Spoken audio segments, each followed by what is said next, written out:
Olá pessoal, eu sou o professor Gustavo Adolfo. Bem, na nossa aula de hoje a gente vai começar o estudo dos conjuntos numéricos, certo? Então os conjuntos numéricos são conjuntos naturais, conjuntos inteiros, conjuntos racionais, irracionais, reais e o conjunto dos números complexos que a gente não vai abordar no nosso curso, mas temos também conjuntos complexos. Bom, então vamos começar agora pelo conjunto dos números naturais. O conjunto dos números naturais ele é o conjunto composto pelos números, começando do zero, aí vem 0, 1, 2, 3, 4, 5, 6, 7, 8, 9, 10, etc. Então essas reticências aqui indicam, seguindo aqui essa ordem aqui natural, da construção do conjunto dos números naturais, certo? Toda vez em um conjunto numérico em que a gente coloca um asterisco acima à direita, isso significa que a gente está tirando o número zero. Então, dessa maneira, esse conjunto aqui, n asterisco, ele é o conjunto dos números naturais não nulos.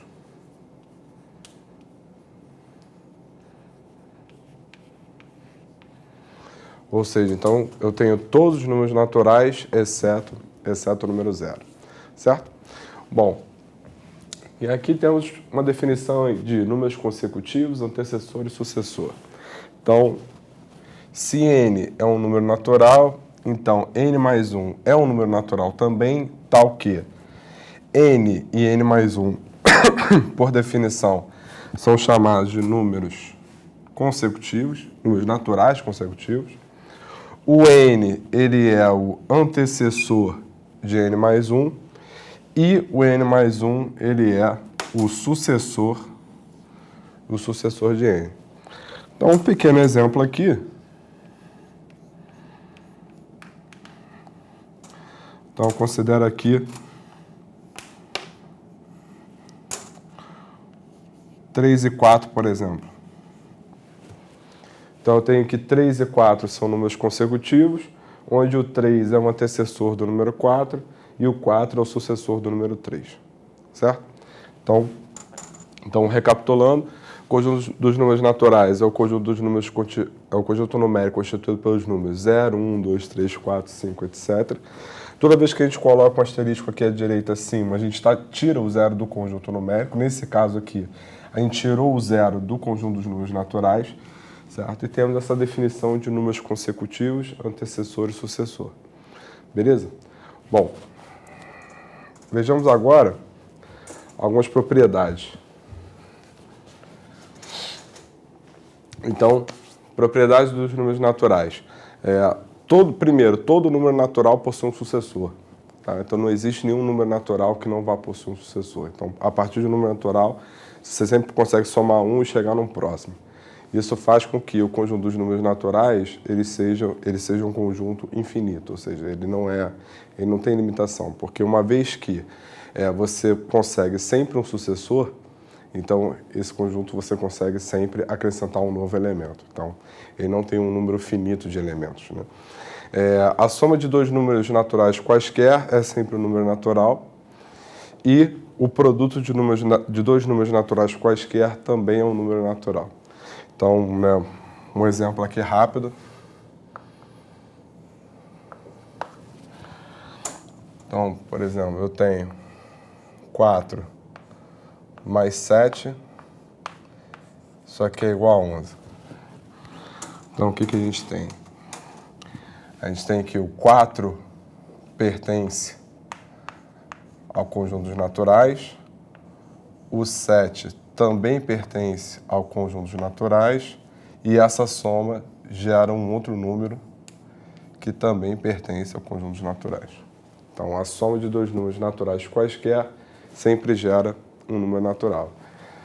Bom, um outro exemplo,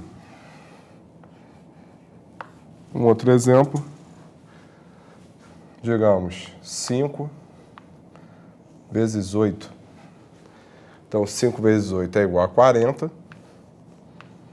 E aí, o que a gente tem? A gente tem que 5 é um número natural.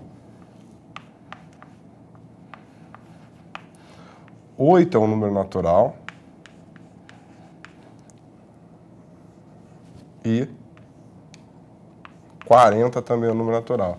Então, eu tenho que o produto de dois números naturais, quaisquer, gera o quê? Gera um novo número natural. Tá? Repara que dizer que todo número natural possui um sucessor não é o mesmo que dizer que todo número natural possui um antecessor. Não é a mesma coisa. Por que não? Porque o zero não possui um antecessor. Não existe nenhum... quer dizer, existe o -1, mas o -1 não é um número natural. Então isso é verdade. Ou seja, se você tem um número natural, esse número natural vai possuir um sucessor, vai possuir um número à frente dele, consecutivo. Mas nem todo número natural possui um antecessor. Todos, exceto quem? Exceto o zero. Perfeito? Então, esse é o nosso conjunto dos números naturais. Bem, vamos falar agora do conjunto dos números inteiros, representado pela letra Z. Bom, o conjunto dos números inteiros é formado por todos os naturais, 0, 1, 2, 3, etc., e todos os caras negativos, o que a gente chama de simétricos em relação aos naturais positivos. Então, eu tenho 1, então eu tenho -1, o 2 eu tenho -2, o 3 eu tenho -3 e assim sucessivamente. Então, do 4 eu vou ter o -4 e assim por diante. Esse é o conjunto dos números inteiros. E aí algumas coisas são análogas, Então, como eu falei ainda agora, quando a gente coloca esse asterisco acima à direita, a gente tira o zero. Então, eu tenho todos os inteiros, exceto o zero. Então, esse conjunto aqui é o conjunto dos inteiros não nulos.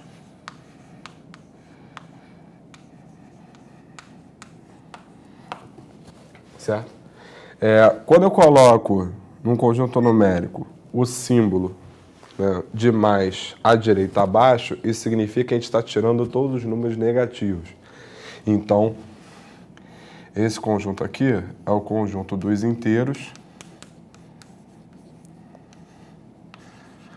não negativos. Ah, Gustavo, dizer não negativo é a mesma coisa que dizer positivo? Não. Por que não? Porque o zero ele é nulo, o zero ele é neutro, ou seja, ele não é nem positivo e nem negativo, certo? Então, por essa razão, os números positivos são 1, 2, 3 em diante, mais o zero, que não é nem positivo nem negativo. De maneira análoga, quando eu incluo o sinal de menos à direita abaixo, a gente retira do conjunto numérico todos os números positivos. Então, dessa forma, esse conjunto aqui é o conjunto dos inteiros não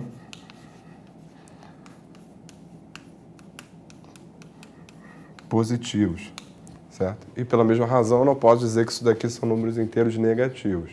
Agora, a partir do momento em que eu tiro todos os negativos e tiro zero, então o que me sobra são quem? São todos os inteiros positivos. Isso é o que me sobra. Certo? E da mesma forma, tiro todos os positivos e tiro o zero, o que me sobra são quem? São os inteiros negativos.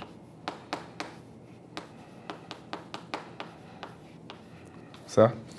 E aqui algumas observações, Os inteiros não negativos é igual ao conjunto dos números naturais. Ao passo que o conjunto dos inteiros positivos é igual a quem? É igual ao conjunto dos números naturais não nulos, certo? Então, vamos ver aqui algumas propriedades do conjunto dos inteiros. Então, primeiro, todo número inteiro, ele possui sucessor e antecessor. Então, enquanto lá no conjunto dos naturais, todo natural possui apenas um sucessor, aqui não, aqui vale os dois. Todo natural inteiro possui tanto um sucessor quanto um antecessor sempre, sem exceção. A soma de dois números inteiros quaisquer gera sempre um número inteiro, certo? E aí tem uma outra situação que é a diferença também de dois números inteiros quaisquer também gerando um número inteiro. Isso não acontecia para os naturais, e a mesma coisa que a gente tinha lá para os naturais é que o produto de dois números inteiros, quaisquer, sempre gera um número inteiro também. Tá? Então, pegando aqui dessa propriedade do produto, né, com relação à diferença e tudo mais, vou explicar para vocês agora só duas coisas com relação ao produto, que é o produto de um número qualquer por zero dá sempre zero, e por que o produto de dois números negativos ele dá um número positivo. Vamos ver isso agora.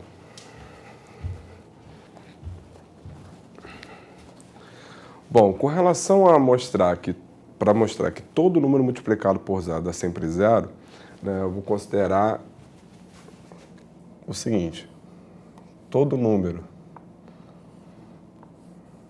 subtraído dele mesmo, isso aqui é igual a zero. Certo? Então aqui eu chamei de x, isso aqui pode ser um número qualquer. Então todo número subtraído dele mesmo, isso dá sempre zero. Bom, o fato é que, usando a propriedade, né, distributiva, eu posso reescrever esse x menos x como x vezes 1 menos 1.